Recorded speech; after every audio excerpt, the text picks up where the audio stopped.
मित्रों, हम हैं पासपहाड़ी विनायक में।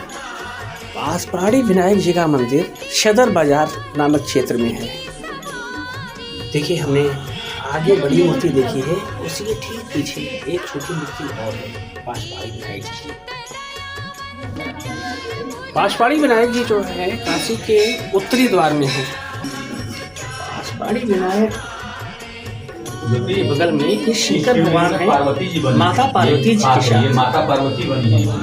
अद्भुत शिवलिंग कहाँ देखने के छोटे वाले शिवलिंग थे, तो इसमें आगे माता पार्वती बनी।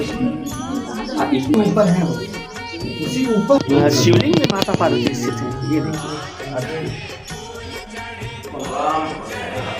महादेव।